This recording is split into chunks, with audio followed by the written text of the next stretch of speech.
voor jouw bezigheid.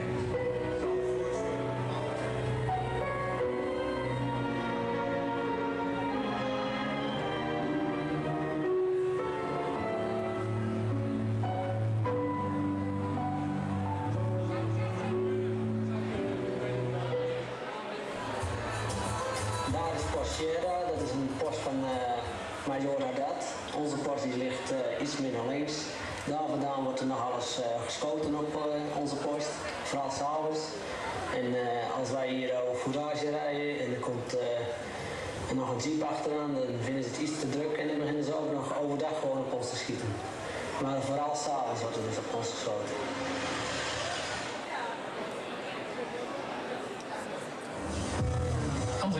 Is een van de ruim 8000 Nederlandse militairen die sinds 1979 hebben dienst gedaan in Dutchbat, het Nederlandse onderdeel van Unifil. Het ging om een tijdelijke VN-macht die vrede en veiligheid in Zuid-Libanon moest herstellen na een invasie door het Israëlische leger. 6,5 jaar heeft Nederland aan Unifil meegedaan. 9 mensen overleden, 13 werden gewond, van die 3 blijvend invalide zijn. Dames en heren. Dames en heren,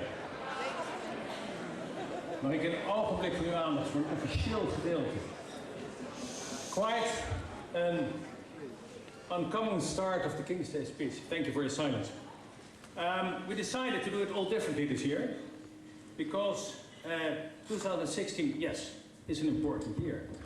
Because this year we're celebrating in the coming month that Dirk Hartog discovered Western Australia 400 years ago. And yes, we will organize a couple of big events to commemorate this in the month to come. But today, we have a King's Day celebration, but we have this special angle. We do not focus in the first place on the King, but instead of on His Majesty, today we shed a light on 3 guys of the Dutch community. 3 guys that were involved in something quite special already a long time ago. And I would like to give these guys, together with you, on this moment, in the biggest Dutch crowd that we can assemble, credit for that. Therefore, credit today, together with you, herein, our Dutch community. May I ask, Henk Haasjes, Arthur Jacobs and Michael Sweethurst to come with me here at the podium.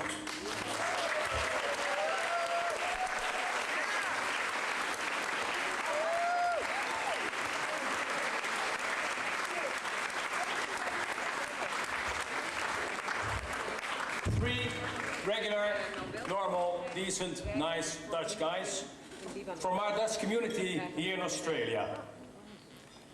And they participated in one of the first major peacekeeping operations in which our country was involved. The one in the Lebanon, starting for us in 1979 up until 1985. It was a special mission. In those days, we were not used to big military operations in faraway countries. World politics were dominated by the East-West conflict between the capital. It was all pretty straightforward. When the Dutch army went abroad in those days, it meant, in most cases, going to Germany, where the Netherlands army was based with a couple of thousand guys in the Noord-Duitse laagvlakte. In general, we did some exercises, we did some practice shooting on a target, and at night we went to the bar or back to mummy. There were hardly any faraway missions that are so common nowadays. But that would change in 1979. Israel invaded Lebanon, and the United Nations asked our country to bring troops to restore order and peace, and to keep the fighting parties separated. And there were many fighting parties in the Lebanon. New was too that we would send conscripted guys who were just doing their dienstplicht, their military service. The Hague thought that that didn't matter. The boys wouldn't go to war anyway, they would just maintain the ceasefire agreement. That was a mistake. The Netherlands sent 9,000 crew between 1979 and 1985. A big part of them was conscripted, guys who thought, what the heck, let's do something useful during my dienstplicht. But being there in the Lebanon was not always a piece of cake. They were surrounded by war. There was a constant threat. It was difficult to recognize friend or foe. They were being shot at, and some of them were taken hostage and endured some severe threats. And sometimes there were road bombs and mines. Yes, as a country, we lost lives over there, unfortunately, and some of our military personnel were very, very severely injured. As a country, we pulled our men out of ordinary daily life and we put them in extraordinary circumstances.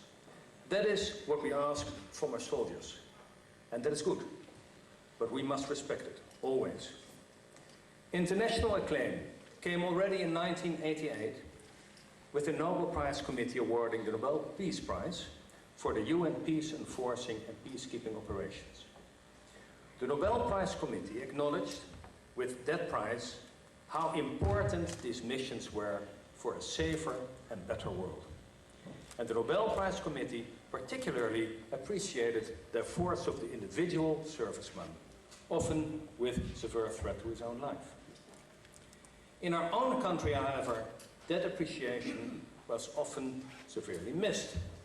It took us a while, to put it mildly. But with the Nobel Prize insignia that I will hand out today, the Dutch government acknowledges that our Dutch blue helmets did a very important and good job.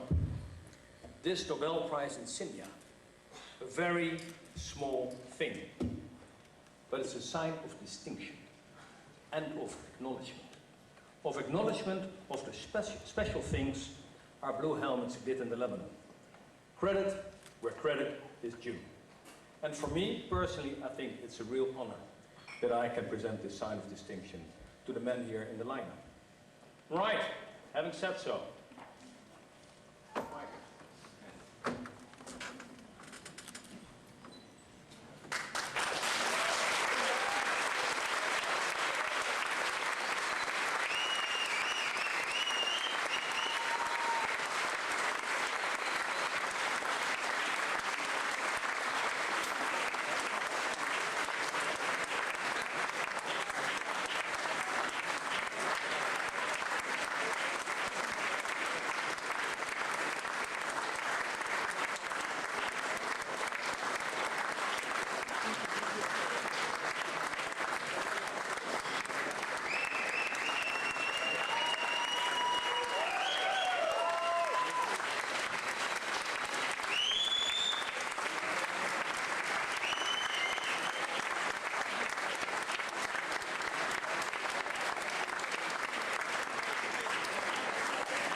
A small gesture with a big meaning for us and for the guys as well. I think it would be very appropriate to sing that beautiful song.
This flicker cheese and exorcism.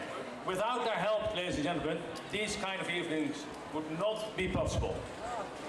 Final thing.